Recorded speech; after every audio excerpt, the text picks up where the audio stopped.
Very warm welcome everyone, and in today's video we are going to discuss UPTGT English paper John Galsworthy से related हम important MCQs discuss करेंगे आज के video में। और ये बहुत ही इंपॉर्टेंट सेशन होगा आप सभी के लिए फ्रेंड्स, तो बने रहिए चैनल के साथ में।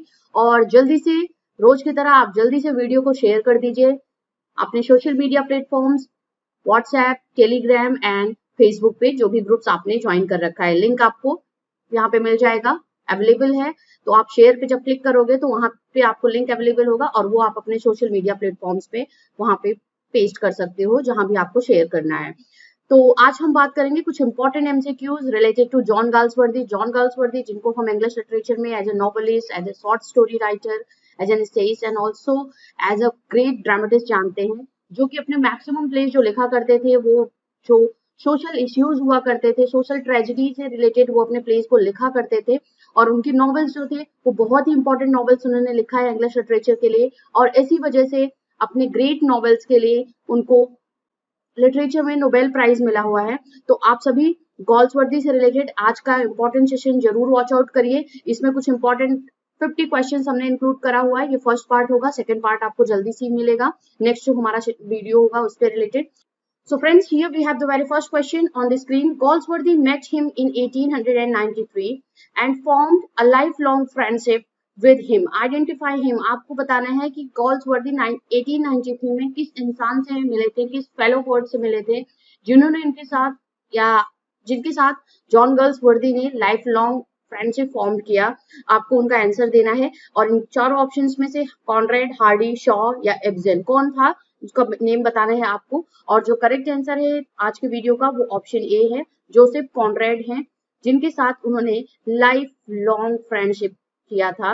एंड उनकी मुलाकात पहली बार 1893 में हुई थी। ठीक है, तो ये फैक्ट रिलेटेड है जॉन गाल्सवर्दी से। जोसेफ कॉनरेड उनके बहुत अच्छे मित्र थे। 1893 में उनसे पहले मुलाकात हुई थी। नेक्स्ट हमारा है The first volume of Galsworthy, entitled From the Four Winds, appeared in 1897 under the pseudonym. उनका pseudonym क्या था जब उन्होंने फर्स्ट एंटाइटल अपना फर्स्ट वॉल्यूम जो उनका लिटरेरी वर्क था, जो एंटाइटल था, जिसका टाइटल था फ्रॉम द फोर विंड्स, वो पब्लिश करा था, वो अपीयर हुआ था 1897 में। किस नेम से उसको उन्होंने पब्लिश कराया था, आपको उसका आंसर देना है। ऑप्शंस हैं हमारे पास अवेलेबल, तो जल्दी से ऑप्शन की हम बात ना करके डायरेक्टली आंसर की बात करेंगे। और बहुत ही फेमस ये स्यूडोनिम है जॉन गाल्सवर्दी का, जिसके नेम से वो अपने स्टार्टिंग के वर्ड्स को लिखा करते थे। तो हमारा जो करेक्ट आंसर है, आप सभी ने इसका भी आंसर दे दिया होगा। बार बार क्वेश्चन ऐसे पूछे जाते हैं। ऑप्शन बी हमारा करेक्ट आंसर है, John Saint John is the correct answer. मैंने यहाँ पे चेक कर दिया है, आप सभी इसको नोट डाउन कर लीजिए। Number third question we have on the screen, what is the Galsworthy's from four winds? From the four winds ये Galsworthy का क्या है, आपको इसका आंसर देना है। ठीक है, अभी Galsworthy के फोर विंड्स की बात की मैंने जो ऊपर के क्वेश्चन में, कि जिनको पब्लिश कराया था 1897 में अपने स्यूडोनिम से के नेम से। जॉन सेंट जॉन उनका स्यूडोनिम था जो स्टार्टिंग के वर्क्स को लिखा करते थे। तो फॉर द फोर विंड्स वो कौन सा कलेक्शन है, क्या है, आपको उसका बताना है। जॉनर क्या है उसका, इसका आंसर देना है। और जो करेक्ट आंसर है वो हमारा ऑप्शन ए है, कलेक्शन ऑफ शॉर्ट स्टोरी। जैसा मैंने अभी स्टार्टिंग के वीडियो में बात की, he was not only great novelist and great playwright but also he had written short stories, उन्होंने लिखे हुए हैं। तो आप इस तरीके से उनकी पर्सनैलिटी को समझ सकते हो कि क्या किस तरीके की एक लिटरेरी स्किल्स उनके पास थी, जो उन्होंने जितने भी वर्क्स लिखे हैं अपने लिटरेरी करियर में, they all are very important. और बहुत ही इंपॉर्टेंट वर्क्स लिखे, बहुत ही इंपॉर्टेंट जॉनर से रिलेटेड वर्क्स लिखे हैं। इसी वजह से उनको लिटरेचर का नोबेल प्राइज भी मिला हुआ है, अदर अवार्ड्स से भी उनको ऑनर्ड दिया गया है। तो यहाँ पे फ्रॉम द फोर विंड्स की बात हो रही है, that is the collection of short stories. Number four we have John Galsworthy was the son of a, ठीक है, नॉवेलिस्ट के सन थे, लॉयर के सन थे, मर्चेंट या डॉक्टर। और जो करेक्ट आंसर है, ये बहुत ही इजी क्वेश्चन, और कभी कभी इससे रिलेटेड भी क्वेश्चंस पूछे जाते हैं कि आप जो इंपॉर्टेंट नॉवेलिस्ट या इंपॉर्टेंट ऑथर्स होते हैं उनके फादर का क्या प्रोफेशन होता है, उससे रिलेटेड भी क्वेश्चन होता है, इसीलिए ये वीडियो में मैंने इंक्लूड किया है। जॉन Galsworthy के जो फादर थे वो लॉयर थे, सॉलिसिटर थे। आपको अगर सॉलिसिटर भी आता है तो आप उसको जरूर ध्यान दीजिएगा लॉयर की जगह पे, तो वो आप उस पर टिक करिएगा। ठीक है, तो he father was a great lawyer या very famous lawyer. Number four five we have here Galsworthy began his literary career as journalist, novelist, dramatist या पोएट. किस तरीके से उन्होंने अपना लिटरेरी करियर जो था वो स्टार्ट किया था, आपको इसका आंसर देना है. सो इसका जो करेक्ट आंसर है क्वेश्चन नंबर 5 का वो हमारा है option B. As a novelist, he started his literary career. Number 6, we have the here. Galsworthy's first novel was published in the year 1899, and that you have to tell the name of that novel. आपको novel का name बताना है जो first novel उनका publish हुआ है 1899 में. तो ये सब इंपॉर्टेंट डेट्स भी आप जरूर मेंशन कर लीजिएगा अपने नोट्स में. तो आपको बताना है जॉसलीन, वेला रूबेन या a man of Devon, the science. तो कौन सा इसका करेक्ट आंसर है? क्वेश्चन नंबर 6 का हमारा जो करेक्ट आंसर है वो है जॉसलीन. 1899 में ये फर्स्ट टाइम पब्लिश हुआ था, इनका जो फर्स्ट नॉवेल था. And we have the another one here. I read in various chambers, practice almost not at all, and dislike my profession thoroughly. Who said this? आपको बताना है कि ये किसने कोटेशन, ये किसने लाइन अपने लिए बोला हुआ है. और यहाँ पे हम जॉन गाल्सवर्दी से रिलेटेड क्वेश्चंस की बात कर रहे हैं, एमसीक्यूज की बात कर रहे हैं, टीजीटी का सिलेबस डिस्कस कर रहे हैं हम, यूपी टीजीटी का. तो इसमें जो करेक्ट आंसर है वो हमारा ऑप्शन बी है, गाल्सवर्दी से रिलेटेड है. और ये बताया जा रहा है, इन्होंने ये बोला था अपने लॉयर के प्रोफेशन के लिए, जो ये प्रैक्टिस करते थे, लॉ से रिलेटेड जो इनका प्रोफेशन था, मैं यहाँ पे मेंशन कर दे रही हूँ, इसके लिए इन्होंने बोला था कि I read in various chambers, practice almost not at all, and I dislike my profession thoroughly. तो ये था उन्होंने प्रोफेशन जो अपना, क्योंकि उनके फादर भी सॉलिसिटर थे, लॉयर थे, और उनका एक फैमिली ये बिजनेस था लॉ से रिलेटेड काम करना, या लॉ में उनकी फैमिली के मोस्टली पर्सन्स थे. तो वही एक्सपेक्टेड था जॉन गाल्सवर्दी से, but he was not interested in that profession, इसीलिए उन्होंने ये लाइंस अपने लिए ही बोली हैं. Number 8 we have Galsworthy's tragedies are called. गाल्सवर्दी ने जो ट्रेजिक प्लेस लिखे हुए हैं उनको हम किस नेम से जानते हैं, उनको क्या बुलाया जाता है? Tragic comedies, heroic tragedies, social tragedies या क्लासिकल ट्रेजेडीज. तो अभी स्टार्टिंग में मैंने बात की इस क्वेश्चन की, तो हमारा जो करेक्ट आंसर होगा वो ऑप्शन सी होगा. दे वर कॉल्ड सोशल ट्रेजेडीज. ठीक है, ऑप्शन सी हमारा करेक्ट आंसर है, जिनको हम प्रॉब्लम प्लेस के भी नेम से जानते हैं. इन्हें जो सब्जेक्ट मैटर लिया था इनके प्लेस का, वो प्रॉब्लम प्लेस के रिलेटेड है. प्रॉब्लमेटिक सब्जेक्ट मैटर जैसे स्ट्राइफ है आपका, अब सिल्वर बॉक्स है, लॉ से रिलेटेड जो इनका लॉयल्टीज है, एवन ऑल्सो जितने भी जस्टिस से रिलेटेड जो भी इनका प्ले है, they all are related to the subject matter जिनमें उन्होंने कुछ सोशल इश्यूज या कुछ प्रॉब्लम्स को डिस्कस किया हुआ है of the contemporary society. Number 9 we have the question here. Burn it and you will oblige me. And about which does Galsworthy talk here? किसके बारे में Galsworthy बात कर रहे हैं इससे रिलेटेड कोटेशन में? Burn it and you will oblige me. तो यहाँ पे आपको इसका आंसर देना है from the four winds, Jocelyn, silver box या none of these. तो करेक्ट आंसर है 9 का, वो है from the four winds. ये करेक्ट आंसर है. तो नंबर 10 क्वेश्चन की बात कर लेते हैं. The first work that published at Galsworthy was the novel identify it. आपको बताना है जो फर्स्ट वर्क, इससे पहले क्योंकि जितने भी वर्क्स लिखा करते थे गाल्सवर्दी, जो स्टार्टिंग के उनके वर्क थे, लिटरेरी वर्क्स थे, वो जॉन सेंट जॉन के नेम से लिखा करते थे, इनका शेड्यूलिंग था, पेन नेम था. बट बताना है कि वो पहला वर्क कौन सा था जो जॉन गाल्सवर्दी ने अपने नेम जॉन गाल्सवर्दी के नेम से पब्लिश कराया था, और वो नॉवेल था. आपको उसका नेम बताना है. And we have the correct answer here. जल्दी से इसका आंसर भी दे दीजिए आप सभी लोग. फ्रेटर्निटी था, कॉन्ट्री माउस या द आइलैंड फ्रेडिसिस या जॉसलीन. और जो करेक्ट आंसर है ऑप्शन सी हमारा है, the island Pharisees is the correct answer, जिसको जॉन गाल्सवर्दी ने अपने नेम से, अपने ओरिजिनल नेम जॉन गाल्सवर्दी के नेम से पब्लिश कराया था, और ये एक नॉवेल वर्क था. Next one, number 11 we have here. The first successful novel of Galsworthy was. Galsworthy का पहला सक्सेसफुल नॉवेल आपको बताना है, उसका नेम बताना है. The man of property, silver box, fraternity या स्ट्राइप. और आप सभी को पता होगा, जैसे आपका सिल्वर बॉक्स जो है, स्ट्राइप जो है, ये दोनों प्लेज हैं जो जॉन गाल्सवर्दी ने लिखा है. और इनका सक्सेसफुल नॉवेल की अगर बात करें तो that is option A, the man of property is the correct answer. Number next we have here. जी हाँ, तो ये क्वेश्चन है, the island Pharisees holds up a picture of the wealthy class ruling. बताना है किसकी पिक्चर को, island फ्रेडिसिस जो इनका नॉवेल था वो कौन से पिक्चराइजेशन क्या है, उसका किस वेल्दी क्लास को उन्होंने पिक्चराइज किया हुआ है अपने इस नॉवेल में. We have the option here, over the poor class and the patterning of them on them, over the poor class and trying to make them rich, over the rich class and flattering them, and none of these. और correct answer है question number 12 का, वो है option A, over the poor class and flattering on them होना चाहिए यहाँ पे, flattering on them. सो ये हमारा करेक्ट आंसर है क्वेश्चन नंबर 12. और जो आइलैंड फ्रेनेसिस है फ्रेंड्स, उसका जो अगर पब्लिकेशन ईयर की अगर हम बात करें इसके, तो ये हमारा जो वर्क था वो 1904 में पब्लिश हुआ था. ठीक है, 1904 में. ये इंपॉर्टेंट फैक्ट इससे रिलेटेड, तो आप इसको भी नोट डाउन कर लीजिए. 1904 में ये पब्लिश हुआ है. Next number 13 we have here, the first play that made Galsworthy famous was as playwright was. अभी तक हमने बात की मैन ऑफ प्रॉपर्टी की, जो इनका नॉवेल था जिसने एज ए नॉवेलिस्ट इनको फेमस किया. अब आपको बताना है इनका प्ले कौन सा था, इनका कौन सा वो ड्रामा था जिसने उनको एज अ ड्रामेटिस्ट फेमस किया इंग्लिश लिटरेचर में. That was justice, loyalty, silver box या नन ऑफ दीज. तो आपको इसका करेक्ट आंसर देना है क्वेश्चन नंबर 13 का. जल्दी से दे दीजिए यहाँ पे आंसर.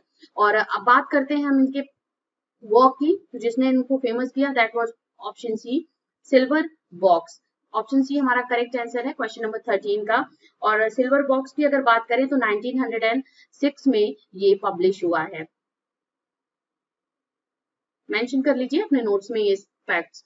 नंबर 14 क्वेश्चन भी है, Galsworthy's reputation as a novelist was established. वो मैं बात कर रही हूँ जिनने फेम दिलाया था, बट एज ए नॉवेलिस्ट जो रेपुटेशन गेन किया है, जिसने इनको एक अवार्ड दिलाया, that was the great award, Nobel prize दिलाया इन लिटरेचर इनके इंपॉर्टेंट नॉवेल के लिए. तो आपको उसका आंसर देना है, रेपुटेशन को एज ए नॉवेलिस्ट एस्टैब्लिश किया. दैट वाज ऑप्शन ए हमारा है, वो करेक्ट आंसर है इसका, जो क्वेश्चन नंबर 14 है. ठीक है, फॉरसाइट सागा, ये सागा ट्रायोलॉजी से रिलेटेड है, फॉरसाइट ट्रायोलॉजी से रिलेटेड है, जिसमें अलग अलग डेट्स पे इसके ये वर्क्स पब्लिश हुए हैं. तो ये हमारा था फॉरसाइट सागा, जो उन्हें as a novelist reputation gain कराया, और because of that he got the Nobel prize in literature. Number 15 question we have here, the Forsyte saga includes the man of property in Chancery 1920 to let and the two interludes. Find the interludes. कौन से interludes इसमें included थे, आपको इसका answer देना है. कि Forsyte saga जो था, इसमें इनका जो फर्स्ट पब्लिश हुआ था, जो इसके 3 ट्रायोलॉजीज आए थे, आपको पता होगा ट्रायोलॉजीज में ये लिखा गया है, तो 3 पार्ट्स में डिवाइडेड था फॉरसाइट क्रॉनिकल, जिसको जानते हैं हम जिसको इस नेम से. बट जो फर्स्ट जो पार्ट आया था फॉरसाइट सागा, जिसमें था द मैन ऑफ प्रॉपर्टी 1906 का ये नॉवल था, चांसरी 1920, टू लेट 1921, और 2 इंटरल्यूड्स थे. तो आपको इंटरल्यूड्स का नेम बताना है इसमें. और ऑप्शन क्वेश्चन नंबर 15 का जो करेक्ट आंसर है वो हमारा ऑप्शन सी है, Indian summer of Forsyte tales and awakening. ये हमारा करेक्ट आंसर है, Indian summer and of a Forsyte tales and awakening. ठीक है, तो इसमें 2 इंटरल्यूड्स वो एडेड थे, और ये 1918 का था. ठीक है, 1918 में ये इसमें पब्लिश करा था. Number 16 question we have here on the screen, which play of Galsworthy deals with the inadequacy of the administration of justice and the attitude of different types of people towards the escape prisoner. तो इसका answer देना है, इनके play से related है. आपको बताना है कि किसमें इस प्ले में रिलेटेड जिसको डिस्कस किया है गॉल्सवर्दी ने, कि उन्होंने inadequacy of the administration of justice से रिलेटेड. क्योंकि आप सभी को पता है कि गॉल्सवर्दी जो अपने प्लेस में डील विद किया करते थे, वो सोशल इश्यूज को डील विद किया करते थे, और जो एडमिनिस्ट्रेशन में जो भी खामियां थी, जैसे लॉ से रिलेटेड, जस्टिस से रिलेटेड, एडमिनिस्ट्रेशन में जो भी कमी थी, उसको वो अपने सब्जेक्ट मैटर को में इंक्लूड करते थे. तो आपको बताना है किस प्ले में ये सब चीजें हुई हैं जो उन्होंने बात की है. और उसका जो हम करेक्ट आंसर की बात करते हैं, जल्दी से इसका करेक्ट आंसर आप सभी दे दीजिए फ्रेंड्स. और we have the here correct answer is, that is option C, escape. Escape is the play जो उन्होंने लिखा हुआ है, और इसमें उन्होंने बात की है कि किस तरीके से एक जो प्रिजनर एस्केप की बात होती है, जो एस्केप प्रिजनर्स होते हैं, और जस्टिस में जिस तरीके से इन एडुकेशन की बात हो रही है, वो सब कुछ इन्होंने यहाँ पे मेंशन करा हुआ है। और जो ये वर्क था एस्केप, ये 1926 में पब्लिश हुआ था। ये मैं बताया जा रही हूँ आपको, साथ ही साथ आप सभी इसको नोट डाउन भी कर लीजिए। नेक्स्ट वन भी है, which play analyses the impact of modern publicity on private domestic tragedy. आपको बताना है कि गोल्सवर्दी का कौन सा वो प्ले है जो इम्पैक्ट एनालाइज करता है the impact of modern publicity on private domestic tragedy. The show, Jocelyn, escape या नन ऑफ दीज। और 17 का जो हमारा करेक्ट आंसर है ऑप्शन ए द शो है। ये हमारा प्ले है गोल्सवर्दी का जो डिस्कस करता है इस सब्जेक्ट मैटर पे। और इसकी ये ध्यान दे देना आप, ये जो शो जो वर्क था, जो ड्रामा था, वो 1925 में पब्लिश हुआ है। Next one we have number 18, Galsworthy's work that earn him name and fame. आपको बताना है गोल्सवर्दी का वर्क, वो वर्क जिसने उनको नेम और फेम अर्न कराया। आपको इसका आंसर देना है। और 18 का obviously we have the correct answer. Forsyte saga जो है ये इनका करेक्ट आंसर है। ट्रायोलॉजी ये वर्क है, इसमें 3 पार्ट्स में डिवाइडेड, फॉरसाइट क्रॉनिकल्स और Forsyte saga that was the first publish.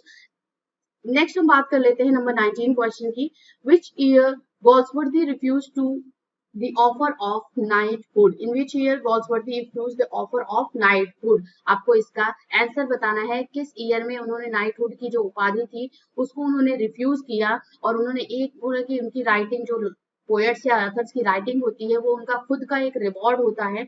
ये कोटेशन भी उसको उन्होंने बोला था, एक रिमार्क दिया था जब उन्होंने ये ऑफर रिफ्यूज करा था। तो आपको इसका आंसर देना है।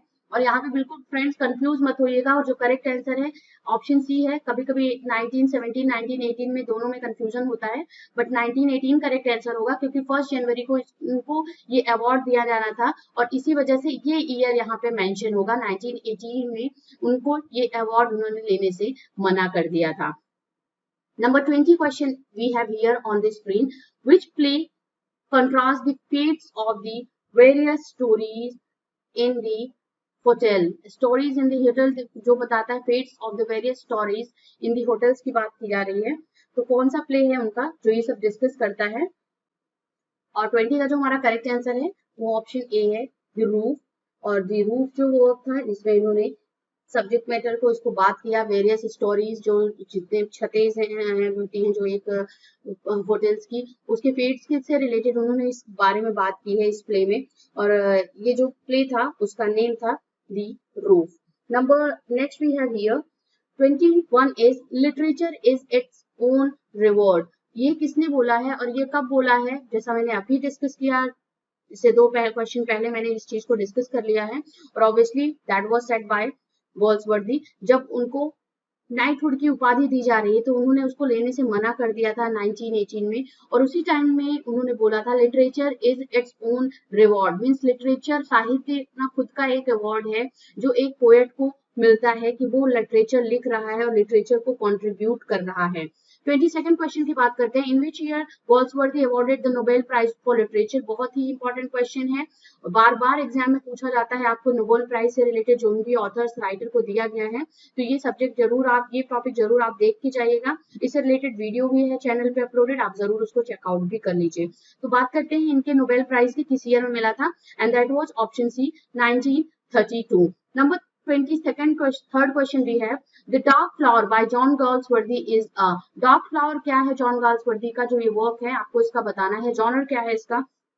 And we have the options here जो कि है a love drama, a love novel, a tragic play या comic play. And the correct answer we have here option B, a love novel. ये है इनका नॉवेल से रिलेटेड वर्क जो कि जॉन गाल्सवर्दी ने लिखा हुआ है और जिसका नेम है द डार्क फ्लावर। ठीक है, तो डार्क फ्लावर जो पब्लिश हुआ है, इसके पब्लिकेशन ईयर की बात मैं कर लेती हूँ, दैट वाज, डार्क फ्लावर की बात कर लेती हूँ, पब्लिश हुआ है 1913 में। ठीक है, 1913 में ये पब्लिश करा है जॉन गाल्सवर्दी ने। जरूर नोट डाउन कर लीजिएगा फ्रेंड्स, ये सब फैक्ट्स बहुत ही इंपॉर्टेंट होते हैं और सभी बुक्स में आपको, किसी भी बुक में ये अवेलेबल नहीं मिलेगा। या तो क्वेश्चंस मिलेंगे, उसके आंसर्स मिलेंगे, बट उसके जो इंपॉर्टेंट फैक्ट्स होते हैं बहुत रेयरली बुक में अवेलेबल है। इसलिए ये वीडियो में इंक्लूड करा हुआ है मैंने कि आपको क्वेश्चन के साथ साथ आंसर और उसके साथ साथ उसके इंपॉर्टेंट फैक्ट्स भी मैं यहाँ पे लेके आऊँ। The year in which Galsworthy's father died was also the year the publication of the Island Phrases and find out the year। आप देखिए यहाँ पे क्वेश्चन की जो बात हो रही है कि उनके फादर की डेथ किस ईयर में हुई थी और सेम ईयर में उन्होंने द आइलैंड फ्रेसेस जो था उनका वो नॉवेल वो पब्लिश करा था। उसका आंसर आपको देना है और ऑब्वियसली अगर आपको आइलैंड फ्रेसेस का पब्लिकेशन ईयर पता होगा तो आप उनके फादर का डेथ ईयर भी जान जाओगे and that was option A 1904 में। ये अभी हमने ऊपर के क्वेश्चन में डिस्कस किया है। Next, number 25, we have the turning point in the life of Galsworthy came in with this publication of। Turning point की बात हो रही है लिटरेरी करियर में गॉल्सवर्दी के किस ईयर में उनको उनका वो कौन सा वर्क था जो एक टर्निंग पॉइंट साबित हुआ उनके लाइफ में। आपको उसका आंसर देना है और 25 का जो करेक्ट आंसर है option B man of property है। ये फॉर साइड सागा का ये नॉवेल था, क्रॉनिकल का जो नॉवेल था, इसे first publication the man of property था। और ये नॉवेल बहुत ही इंपॉर्टेंट है जिसने इनकी लाइफ को एक तरीके से चेंज किया एज अ नॉवेलिस्ट। तो ठीक है, तो यहाँ पे अपनी हमने इसकी इंपॉर्टेंट बात वर्क की बात की। फॉरसाइट सागा से रिलेटेड था ये द मैन ऑफ प्रॉपर्टी और ये जो पब्लिश हुआ है ये 1906 में पब्लिश हुआ है। ये फर्स्ट बुक था फॉरसाइट सागा का जो 1922 में इसका 3 नॉवेल्स और 2 इंटरलूड्स के साथ पब्लिश हुआ था 1922 में फॉरसाइट सागा। उसका ये फर्स्ट वर्क था the man of property. Next we have here question number 26. Galsworthy became in 1921. What did Galsworthy became in 1921? Galsworthy को ने मतलब 1921 में उन्हें वो क्या बने थे या उनको किस पोजीशन पे कौन सी पोजीशन उनको मिली थी, आपको उसका आंसर देना है। President of literary club, president of pen club London, assistant in the pen club London and none of these. और जो करेक्ट आंसर है 26 क्वेश्चन का वो हमारा है option B president of the pen club India, sorry pen club London. 26 के बाद 27 question है the lower class was represented in the Galsworthy. Lower class था वो जो कौन से वर्क में गाल्सवर्दी ने प्रेजेंट करा था, मीन्स उनको रिप्रेजेंट किया था उस वर्क में अपने बात कर लो। तो उसकी बात करते हैं। 27 क्वेश्चन का जो करेक्ट आंसर है दैट वाज फ्रेटर्निटी। ठीक है, फ्रेटर्निटी का मतलब होता है भ्रातृत्व से रिलेटेड है और फ्रेटर्निटी में उन्होंने लोअर क्लास को रिप्रेजेंट किया था।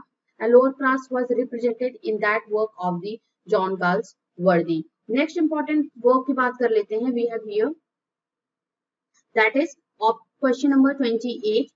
The first play of Galsworthy is, first play कौन सा है Galsworthy का, आपको इसका आंसर देना है। 29 का जो करेक्ट आंसर है that is option A silver box. Silver box इनका जो फर्स्ट वर्क था, फर्स्ट प्ले था 1906 में ये पब्लिश हुआ है। 28 29 28 भी नहीं डिस्कस किया था, 28 क्वेश्चन की बात कर लें।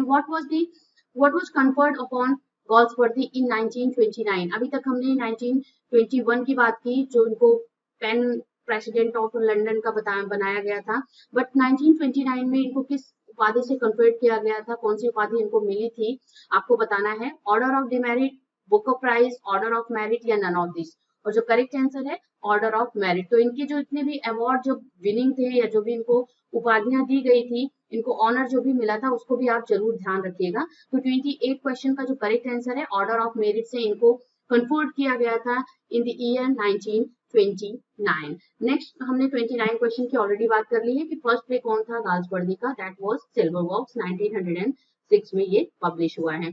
30 question we have here on the models of whose problem plays did Galsworthy write his plays। अब आपको बताना है कि Galsworthy ने अपने जो प्रॉब्लम प्लेस लिखे हुए हैं, जो भी जितने भी प्लेस लिखे हुए हैं, उसको वो किसके मॉडल्स पे उन्होंने ये प्रॉब्लम प्लेस लिखना स्टार्ट किया या लिखा है, आपको उसका आंसर देना है। और obviously we have the correct answer. Question number 30 का जो है वो हेनरी इब्सन थे, जिनके को उन्होंने एज ए मॉडल अडॉप्ट किया, उनके से इंस्पायर होकर के उन्होंने प्रॉब्लम प्लेस लिखे हुए हैं, अपने जो भी प्लेस उन्होंने कंट्रीब्यूट किया इंग्लिश लिटरेचर को। And here we have the 31 question. Which play of Galsworthy has the theme of the problems of unjust, unfair, partial treatment meted out to the poor by the law governing of the society? It clearly shows that there are two laws, one is meant for the rich and another for the poor। बहुत ही important, अगर आपने ये play पढ़ा होगा तो आप जरूर इसका आंसर दे दोगे कि कौन सा ये आंसर क्वेश्चन है, कौन सा करेक्ट इसका ऑप्शन है जिसमें पुअर जो था उसको के लिए अलग लॉ और रिच जो था उसके लिए अलग लॉ था, कि रिच को कोई भी डर नहीं था कि मैं कोई भी गलती कर रहा हूँ, कोई भी मेरे से मिस्टेक है, मैं कोई क्राइम कर रहा हूँ, because under the influence of richness, और आप बात कर लो कि वेल्थ के इन्फ्लुएंस में वो जस्ट लॉ को भी खरीद लेते थे। तो वो कौन से थीम में उन्होंने बात की है, problem of unfair, unjust and partial treatment meted out the poor by the law governing the society. तो that was the play. Option B the silver box ये था। करेक्ट आंसर जो है सिल्वर बॉक्स 1906 का पब्लिकेशन है। Justice पे मत लगाइएगा क्योंकि यहाँ पे सिल्वर बॉक्स की बात हो रही है। इस प्ले में रिच और पुअर की स्टोरी है, जो उसके यहाँ काम करते हैं और किस तरीके से उसका सिल्वर बॉक्स जो तक हो जाता है, तो किस तरीके से उसको, जो उसकी लेडी वाइफ होती है वो कहाँ काम करती रहती है, तो उसको किस तरीके से पनिशमेंट दिया जाता है, तो आप सब इसको समझ सकते हो। जबकि उसके बेटे की ही गलती होती है, जो यहाँ पे रिच मेन कैरेक्टर पे उसका लड़का जो होता है, बट उसको कोई भी पनिशमेंट नहीं दिया जाता है। इवन जो लेडी का हस्बैंड होता है, जो वहां पे एज ए सर्वेंट काम करती रहती है, उसको पनिशमेंट दी जाती है। तो यहाँ पे इस प्ले में बात हो रही है जिसका नाम है द सिल्वर बॉक्स, 1906 का ये पब्लिकेशन है। अब आपको क्वेश्चन नंबर 32 में बताना है, strive deals with the conflict between. Strive जो इनका इंपॉर्टेंट प्ले है वो किसको डील विद करता है, और स्ट्राइव की मैं बात कर रही हूँ इंपॉर्टेंट फैक्ट की, 1909 में ये पब्लिश हुआ है। नोट डाउन कर लीजिए आप सभी लोग इसको, ठीक है। 32 क्वेश्चन का जो हमारा करेक्ट आंसर है, that deals with the confliction between the capitalist and labourers. Number C हमारा, ऑप्शन सी हमारा करेक्ट आंसर है। 33 क्वेश्चन की बात करते हैं। Galsworthy's novel are chiefly occupied with the effect and conflict of, जो उनके नॉवेल्स थे इसमें भी उन्होंने कुछ इफेक्ट एंड कॉन्फ्लिक्ट जो है उसको ऑक्युपाइड किया हुआ है। उनके नॉवेल्स के इंपॉर्टेंट थीम्स हुआ करते थे, तो आपको उसका आंसर देना है। और 33 का भी जो हमारा आंसर है वो हमारा ऑप्शन सी है, class tradition upon society. Class tradition upon society पे को उनको डिस्कस किया हुआ, उनके कॉन्फ्लिक्ट्स और इफेक्ट को डिस्कस किया है अपने नॉवेल्स में गॉल्सवर्दी ने। नंबर 34 भी है, जैक बॉर्थविक अपीयर्स इन। जैक बॉर्थविक का कैरेक्टराइजेशन किस इंपॉर्टेंट वर्क में मिलता है, इसका आंसर देना है आपको। और 34 का भी हमारा जो ऑप्शन है वो हमारा है silver box, the silver box play. और बहुत ही इंपॉर्टेंट प्लेज हैं ये, fraternity, justice and silver box. Number 35, the poor Jones appear in. Appear in किस प्ले में पुअर जोन्स का अपीयरेंस होता है, और यही वो कैरेक्टर था जो उसकी वाइफ थी यहाँ पे poor Jones, that was silver box. और इसी से रिलेटेड जो था कि किस तरीके से लॉ इसके लिए अलग है और जैक बॉर्थविक के लिए लॉ अलग है। Next we have number 36, in strike the strike takes place at. जो स्ट्राइक प्ले था वो, उसमें जो स्ट्राइक होती है जो उसको कहाँ पे टेक प्लेस होती है, किस जगह पे होती है, आपको उसका आंसर देना है। और 36 का जो आंसर है वो है हमारा ऑप्शन ए, त्रिनाथा एल प्लेट वर्क्स। इट प्लेट वर्क्स में इनका स्ट्राइक जो ये जगह थी, यहाँ पे स्ट्राइक प्ले में स्ट्राइक होती है। तो फ्रेंड्स जल्दी से इन सभी क्वेश्चंस को नोट डाउन कर लीजिए आप सभी लोग, और वीडियो को लाइक जरूर कर दीजिए अभी तक नहीं किया। जो न्यू सब्सक्राइबर्स हैं, न्यू वॉच व्यूअर्स हैं, वो जरूर सब्सक्राइब कर दे चैनल को, और नोटिफिकेशन बेल आइकन को जरूर क्लिक कर ले, सो दैट टाइमली नोटिफिकेशन आप सभी को मिलता रहे। नंबर 37 क्वेश्चन की बात कर लेते हैं। Who is the leader of the labourers in strike. Labourers का लीडर कौन होता है स्ट्राइक नॉवेल में, आपको इसका आंसर देना है। और 37 क्वेश्चन का जो हमारा करेक्ट आंसर है वो हमारा है David Roberts. David Roberts is the correct answer, who was the leader in the play strike of the labourers. Number 38 is the little man written by Galsworthy is the little man जो इनका work था वो Galsworthy ने लिखा है, but ये कौन क्या है, आपको इसका आंसर देना है। किस कैटेगरी से ये बिलोंग करता है लिटरेचर की, and that is one act play. The little man is a one act play by Galsworthy, और इसके पब्लिकेशन ईयर की बात करें 1915 में ये पब्लिश हुआ है। 39 we have here, in this play there is a conflict between the old established aristocracy and the loud uncultured new rich manufacturing class of London society. Hillcrist and Hornblower represent aristocracy and poverty represent respectively. Which play is this? जिसकी बात हो रही है किस play में, जिसमें character है हिलक्राइस्ट and हॉर्नब्लोवर, जिसको रिप्रेजेंट किया हुआ है उन्होंने, जो सोसाइटी एरिस्टोक्रेसी एंड पॉवर्टी को रिप्रेजेंट किया है रिस्पेक्टिवली। आपको बताना है कि ये जो confliction है between old established aristocracy and loud uncultured new rich manufacturing class of London society. और किस प्ले की बात हो रही है? 39 का जो हमारा करेक्ट आंसर है, इसमें बात कर लेते हैं, that is option C, the skin game. Skin game is the play by John Galsworthy. इस प्ले में इन्होंने इस सब्जेक्ट मैटर से रिलेटेड थीम को डिस्कस करा हुआ है। स्किन गेम जो पब्लिश हुआ है 1920 में।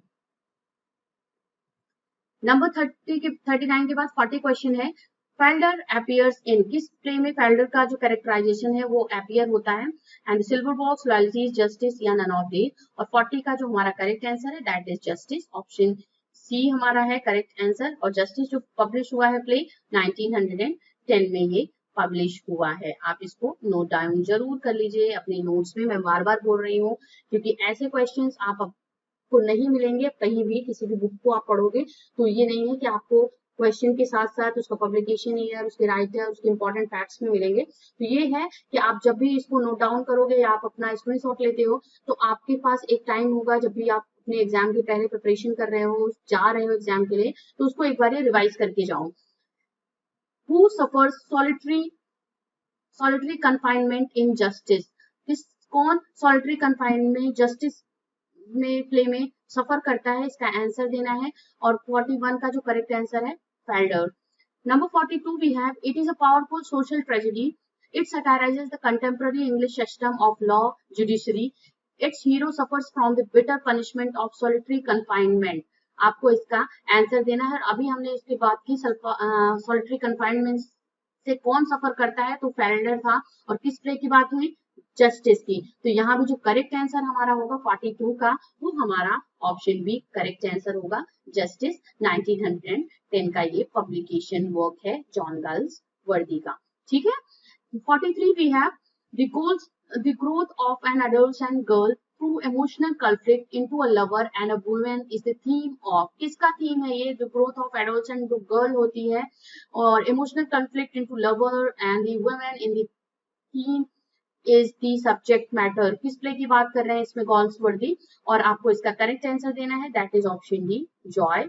और 1909 में ये पब्लिश हुआ है, ये इनका वर्क है 1909 का, गाल्सवर्दी का। तो ये हमारा करेक्ट आंसर होगा, जॉय प्ले की बात हो रही है गाल्सवर्दी के इस क्वेश्चन में।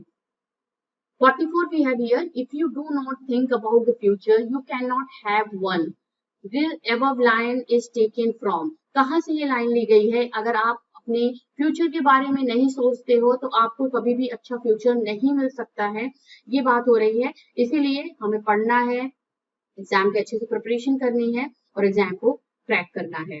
तो आपको आज के इस कोटेशन से ये लाइन जो था इसी क्वेश्चन में, आपको एक सीख, एक न्यू लेसन भी मिल गया कि अगर आप अपने फ्यूचर के बारे में नहीं सोचोगे, उसके लिए हार्ड वर्क नहीं करोगे तो आपको वो कभी भी मिल नहीं सकता है। और इस प्ले की बात हो रही है, इट इज टेकन फ्रॉम, किस वर्क से ये लिया गया है? That is taken from the son song. ये है इंपॉर्टेंट वर्क जो गाल्सवर्दी का है। नेक्स्ट नंबर 45 भी है, the class conscious prejudice of an old English baronet family against the marriage between the eldest son of the family and the serving maid is the theme of। अब यहाँ पे बात हो रही है, जो क्लास कॉन्सियस प्रेजुडिस की बात हो रही है ओल्ड इंग्लिश बैरोनेट फैमिली में, जो कि मैरिज होती है between the old son of the family, eldest son of the family and serving made जो वहां पे होती है, उनके घर की सर्विंग मेड होती है। वो किस थीम को डिस्कस, ये थीम किस प्ले में डिस्कस की गई है, किस वर्क में डिस्कस की गई है गाल्सवर्दी के? आपको इसका आंसर देना है। और the answer is the eldest son. ये है इंपॉर्टेंट वर्क जिसमें ये थीम डिस्कस किया गया है गाल्सवर्दी के थ्रू। नेक्स्ट इंपॉर्टेंट क्वेश्चन नंबर 46 की बात कर लेते हैं। The heroes of mister Galsworthy's dramas are unseen fates of the modern existence against which we poor mortals can but pitifully cry out in the moment of desperation and horror। Whose comment is this? किसने ये comment किया है? John Galsworthy के drama से related, उनके hero से related ये comment किया गया है। और इसको comment करने वाला कौन था? That was option C, Aladek Nicol is the correct answer। 47 question की बात कर लेते हैं। He is but a poor philosopher who holds a view so narrow as to exclude forms not to his personal taste। ये बात हो रही है, he is not a poor philosopher who holds a view so narrow as to exclude forms not to his personal taste. Who said this? And answer is option A, Galsworthy का ये correct option correct होगा. Galsworthy ने इसको बोला है. 48 question है. इन the play joy a girl who is senior by 3 years lover Joy of 17 name the girl. उसका नाम बताना है उस गर्ल का जिसको यहाँ पे इस प्ले में है, जॉय प्ले में है. जॉय जो यहाँ पे प्ले में जो बॉय है उससे 3 साल वो बड़ी होती है. तो इसका जो आंसर है 48 का वो हमारा है option D, Dick Merton. Dick Merton is the correct answer. 49 is colonel Hope appears in. Colonel Hope किस प्ले में किस वर्क में अपीयर होते हैं एज अ कैरेक्टर, वो उनका कैरेक्टराइजेशन किस वर्क में है. And we have the answer joy. Option C is the correct answer. 50 question and this is the last question of the video. John Bulger is a unimaginative, hot-tempered man. In which play does he appear? किस play में उनका description मिलता है? John जो builder होते हैं उनका unimaginative, hot-tempered man होते हैं. तो आपको बताना है कि किस में play में इनका characterization मिलता है. और 50 का जो correct answer है a family man is the correct answer. ये है जॉन बिल्डर इज दी अनइमेजिन. और फैमिली मैन जो पब्लिश हुआ है 1922 में ये पब्लिश हुआ है. ये भी आप इसको नोट डाउन कर लीजिएगा इस फैक्ट को. तो फ्रेंड्स यहाँ पे हमने कुछ इंपॉर्टेंट 50 क्वेश्चंस डिस्कस किए जॉन गॉल्सवर्दी की लाइफ लिटरेरी करियर से रिलेटेड. आप बने रहिएगा चैनल के साथ. इसका ये सेकंड पार्ट भी मैं लेके आऊंगी जिसमें कुछ और 50 क्वेश्चंस 50 से 60 क्वेश्चंस हम डिस्कस करेंगे जॉन गॉल्सवर्दी की लाइफ लिटरेरी करियर से रिलेटेड इंपॉर्टेंट फैक्ट से रिलेटेड. और इसके साथ साथ उसमें आपको इंपॉर्टेंट एक्सप्लेनेशन भी मिलेगा जिससे रिलेटेड हम बात करेंगे अपने उस नेक्स्ट वीडियो में. आप बने रहिए चैनल के साथ में और जरूर जो दूसरे वीडियोस अपलोडेड हैं इस चैनल पे आप जरूर उनको वॉच आउट करिए एंड स्क्रीन देखिए. साथ ही साथ जो आई बटन पे इंपॉर्टेंट वीडियोस के लिंक शेयर किए हुए हैं उनको भी आप चेकआउट कर लीजिए और डिस्क्रिप्शन बॉक्स चेक करना बिल्कुल मत भूलिए. मिलते हैं नेक्स्ट वीडियो में. Till then keep watching and keep learning. Thanks a lot.